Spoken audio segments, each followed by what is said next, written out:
I'm going to start by saying a very good afternoon, everyone.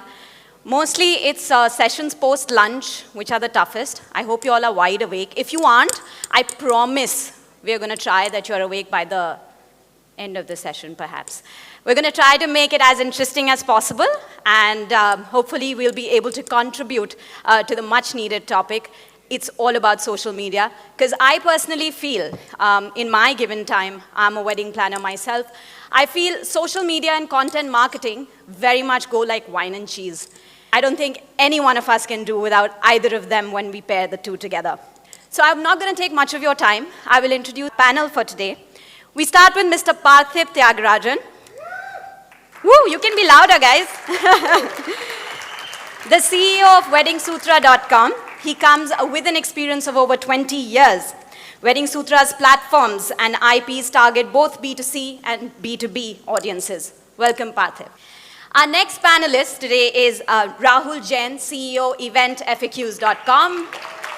And he brings experience of almost 2 decades in marketing and sales and wishes to grow Eventfaqs by making it the voice of Indian experiential industry. Welcome, Rahul. Next up, we have the beautiful lady joining us, Samar Shawareb, founder and CEO of Arabia Weddings. Samar is... Thank you. Samar is the founder and CEO of Arabia Weddings, the leading online wedding planning platform in the Middle East and North Africa, and comes with an amazing experience of over 30 years. Welcome, Samar. Thank you. Next up, we have Mr. Rajnish Rathi, editor and CEO of Wedding Affair magazine. Woo! The largest selling Indian wedding magazine. The magazine has been there since its inception of 18 years back. From a 100-page newbie, it's come to almost a 300-page magazine today. Welcome, Rajnish. I think what I'm going to start with, guys, you all come from media. And I feel you guys are the chaperone as well as the confidant when it comes to helping brides today. So, yeah, I think the first question that I am going to start, thank you, Samar. The first question I'd like to start with will be for you, Parthip. The accusation that the bride is a bridezilla, I think is very true in our given times. We get a media overload. We are always, our brides come to us and say that, oh, I saw this on Instagram, or I saw this on a blog.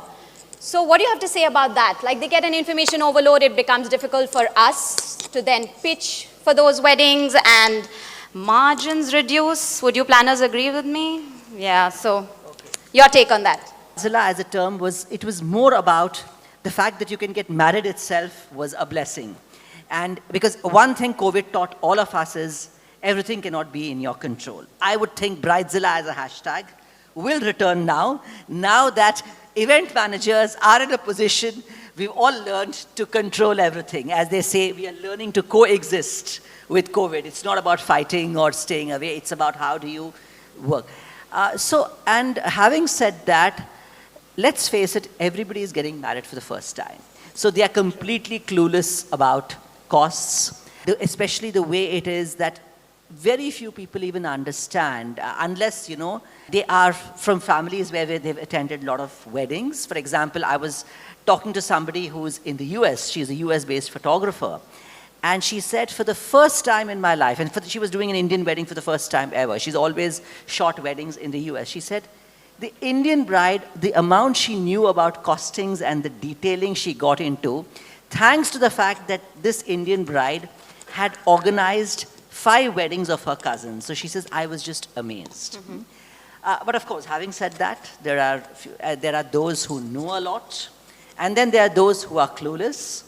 And what social media does and your friend circle does is you can always reach out to a friend who's got married a year back or 2 years back and get some ideas. And of course, that will also lead to comparison. I think that's where I'm coming from. So it's not like we had less of the family members, the uncles and aunties, and of course the friends, and then medias to add to that. So, sure. Yeah. So it's also what your friends are going to guide you on WhatsApp. All the WhatsApp groups which are there, and therefore the inspiration is there on social media, and of course you get all the practical advice on WhatsApp groups. Fantastic. I think that's quite an insight as to why. And yes, of course, we all are ready for 2022 because Bridezilla, the hashtag, is here to stay, guys. So I think I'm going to also here get some inputs from you, Samar, because you come from a similar background, of having a B2B as well as B2C portal for yourself. So what do you have to say to that? Sure. Am I audible? Yes, you are. Great.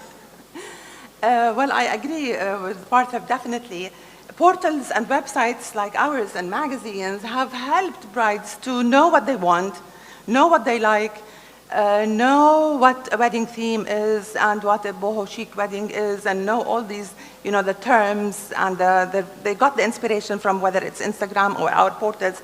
So this has made the life of the wedding planner, as well as the journey of the wedding planning process with the brides and their family, a lot easier than before.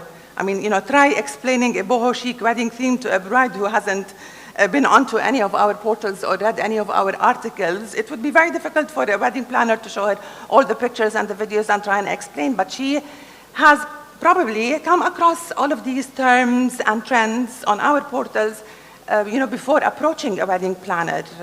So I think we're contributing to easing the stress and simplifying the process on both the planners and the industry, as well as the brides and the grooms. Brilliant. I think it's good to look at the positive side of things as well, always. Rahul, I'm always intrigued, by the marketing side of, media and how things really function, how things are changing with the changing times and the trends.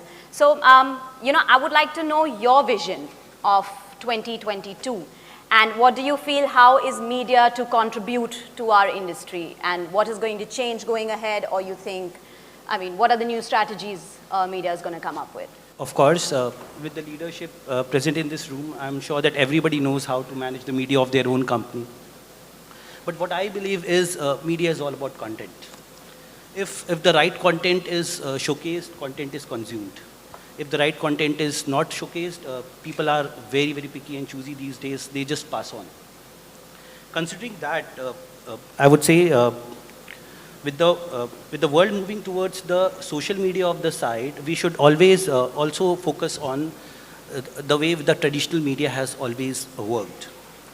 So as any organization, my recommendation to everybody would be that categorize your own media into 3 different parts, which is your owned channels, which your earned channels, and which are your paid channels. So owned channel, which your own social handles are, your own websites. Then there is earned, wherein your people showcase your work like us, wherein you have done the good work. Then the third is paid, in every media I'm saying, so from traditional media as well as the social media. So if you are doing any earned media, in all the 3, I would say that content is the king these days. You should have uniformity in the content in all the 3 forms which you are promoting. So going forward in 2022, which we have seen in the past we have seen bad times, but going forward to promote yourself, you should have uniformity in content, and you should showcase very specifically what you want and specific to the target audience which you are focusing. So that's what I want to say in terms of the vision for 2022. I think then, as our media panel today, would you all agree that the major change or the shift that we have noticed is perhaps the larger content getting shorter? Yeah. And I think people's attention time to actually concentrate on a given article is going shorter, and pictures are something that are... See, not only pictures, it's all about the words as well. Pictures are there to showcase things, but if there are no words, the picture doesn't matter. So currently, if an article was showcased for 150 words, there is a smaller part of it which is showcased in the social media. For example, I'll name an example. In Shorts, it's an app which is very popular in India, which showcases a secondary news into their platform, a 60-word news format. But if you want to consume the whole article, you just swipe up and go to the original, the first-hand news, and consume that particular content. But similar happens in our field also. Like, the social media, wherein Instagram is the most popular angle these days, you need to have some kind of trigger point wherein you showcase the multiple contents over there, and if the person wants to consume it, you can swipe up or you can click on it and you can go to the articles and have the wider angle of it. Actually, quick question, and anyone if you can choose to answer that. Are we saying that traditional media is going to, or is already being taken over by the current social media trends, I mean like Instagram or a Twitter or Facebook, and something like having our website is going to take a back seat, or you still think there is traffic that comes to the websites? And So maybe I'll Rajni, just okay, add please. on to this point. This is the question which has been asked for multiple years. I mean, print, people were saying that print is diluting, people were saying that radio is diluting, and I mean, so the volume of percentage has gone increased, but the consumption is still there. I think, Rajnish, I would like to get your input on that as well. See, a lot will depend on the product you are selling. All right? Everything cannot be sold on Insta. So it is very important to understand, are you selling the product? Are you making the image? So there are different processes, there are different platforms. So you have to rightly select that medium. All right? As Samar rightly said, that we have of course made the life easier by giving the content to the bride, groom, the family, so they know what they are buying and at what price they should buy. But then again, as a normal wedding planner, if you want to charge, say, fee of rupees only 2 lakhs, that's just selling. But if you create out of you a brand, then probably the same services can be sold for 20 lakh. All right. There is a lehenga available in the market for 1 lakh of rupees, and there is a lehenga which is available in market for 20 lakhs. So you will have to market yourself, choose the right place. For example, Instagram, what is the conversion rate there? I was talking to Mr. Batra in the morning, and they said that we do receive a lot of queries on Instagram, but the first thing which I have told my team to ask is ask them what fee they can pay. All right? Otherwise, we are not wasting our time. So you have to pick up the right product, all right? Right platform. And as you were talking about the print media dying, all right? I'll come on that also. See, we strategically, as we all know, that nowadays we don't buy newspaper or we don't buy magazine. So we have strategically now started delivering the magazine at the leisure time. So when they can spend, say, if girl is going to a salon, she has more than 1 hour, 2 hours for herself. So if you make your product visible there, if you have magazine there, so they have a lot of time to flip through. We are, in India, we are sending around 15 to 20 copies to every 5-star hotel in India. All right? And it's available. So you will have to strike balance between the quick selling, brand building, choose the right platform, all right? Value your product, market them well, have a budget, plan accordingly. And for us, change is constant. We always say that. So you need to change the content, you need to change the feel, upgrade yourself. We as a printing media house, when I started this magazine 23 years back, people said, he's a fool. I mean, a magazine on weddings, nobody will buy it. It was not even, a fashion magazine. So you have to do the changes, look at the platforms. We are now available on Insta, website, everything. So we drove down the client to the right platform, and whatever time they have, accordingly we feed them. Fair enough. Samar. There's no doubt that Instagram has become a very important source for not just inspiration, but for acquiring customers for the wedding planners. And the two top sources for customer acquisition for planners remain referrals, i.e. word of mouth, and Instagram. But websites are still very important for any company to market itself. And content is very different between social media and websites. While social media, yes, requires very short, snappy content, high resolution visuals, etc., websites need longer piece of content. That's what Google likes. So we always have to, websites, write longer content so that we get ranked higher on, on Google search engine positions, because after all, it's an SEO game for portals. And I think also website plays a very important role because that becomes sort of our cover page. You know, for everybody, it's like that trustworthy source. Of course, again, I would still say social media does get brownie points there, but yeah, I would, yes, please. If I can, basically, in every platform coexists. There are some, platforms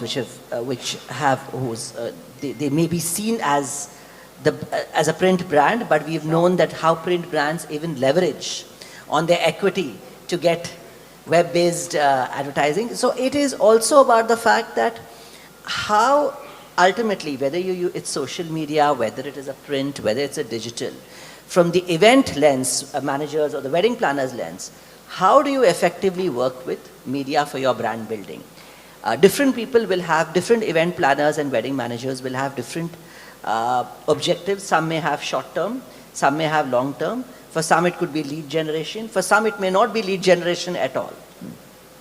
So everybody here in this room will be having their own strategy, and very often the strategy does not come from a social media agency or an advertising agency, because at the end of the day, all of you are in the business of curation.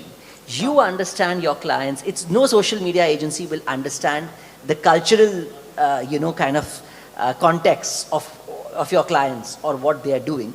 You have to come up with your own plan and what works best for you. Just as how you're crafting events, you craft your own media plan. I think which brings me to a great question here, just taking from you, Parthip, is that all of us need to know here that how the event industry and media can work together, and hence what's the harmony? What are the ideas that you guys have to stay futuristic? What are the trends, or what is it that you would suggest to everyone sitting in the room that how we work in tandem? I think thanks to forums like IMWF, I remember that when I started Weddingsutra 22 years before, there were no such forums where we could interact with event managers, wedding planners. Today with forums like this, there's a lot of exchange of ideas. It is not about going and pitching something and I think forums like this, it's really about the ideas which come through the informal interactions. That's how it should be. And I do know, from my friends in the event industry and wedding planning industry, there are some who are really, if I can say, media savvy, and some who are friends, but who just stay away from all this, yeah? So I think it's, again, as I say, whatever works best for you. There is no one formula which will work for the industry in general. Different planners, event companies will have, but yes, whether it is about a long-term engagement or it is about friendship, we go back to how businesses worked with the media. It was all about exactly. networking. I'll take further from him. You see, we all are here. We could have done without this, but this is also another important platform. All right, we have traveled almost for 7 hours, from India to Turkey. We could have done on Zoom call. We could have done on Instagram. But why we are here? That's another platform. Why IMF is spending so much? It's another platform. So you will have to understand your concept, your curation, your thought process, your vision. Are you targeting B2B? Are you targeting B2C? So a lot of things. It's a consolidated thought process. I would also like to add one thing. In these days, we have to be omnipresent. It's not that you can only be active on social or you can only be active on a website or a print. But the thing is, like rightly said, B2C and B2B audience completely differ. For example, these are the channels wherein today there's a format called EDM, mailers. Nobody's talking about that. But for a B2B audience, if I have the right database as a media house, it's very relevant for it. It can give them immense value. The right communication to the right people at a single click can be very valuable to all those people who are promoting that ways, rather than promoting it to a mass medium. So, captive audience in a captive channel is important. Samar, any closing thoughts for you? Well, B2C events are very useful for us. B2C events, wedding shows, are very useful because we don't get to talk to the brides and see them as virtual, platforms. So being at an exhibition and communicating directly with the brides help us a lot to understand what they're looking for, what they need, what their anxieties are, what the new trends they're searching for. So this, would help us with our content strategy and with the marketing strategy in general. And BTV event, of course, as this event and other conferences and exhibitions are so important for us to stay up to date with what's happening in the industry in general. There are online tools as well. I mean, like Google Trends, Google Alerts. Anytime anybody writes something on weddings, an email notification comes to us. So we stay up to date with whatever is happening around the world in terms of weddings. So it's a mix of online, offline, B2C, B2B events to help us stay up to date and be at the top of the game. I think Google Alerts has been pretty helpful for us as well. So it's an interesting thing if we all follow. So the latest of everything, latest of any industry, one gets to know. I would just take it up from here, from all of you, and I feel that personally what I have felt over time in media is that we all like to use media in its different forms. It could be social marketing, it could be print, it could be virtually. But one very essential thing that I have noticed over time, and perhaps my panel would agree here, is the fact that we need to strike a relationship. So even if today we are taking course to media, we know that by the end of the day, our customer, our client needs us to build a relationship with them. And there also media has been very helpful, because we do, like Samar, you said, we do get help from media to understand them better. And that just sort of brings us together to bond and really, really deliver a brilliant event. In many ways that we can, collaborate together. We all love to feature real weddings. Absolutely. So anytime, there is a really nice, wedding story to tell, approach us. We'd love to publish this information, whether on the portal or on our social platforms. Brilliant. Thank you so much, everybody, and thank you guys for being a brilliant audience.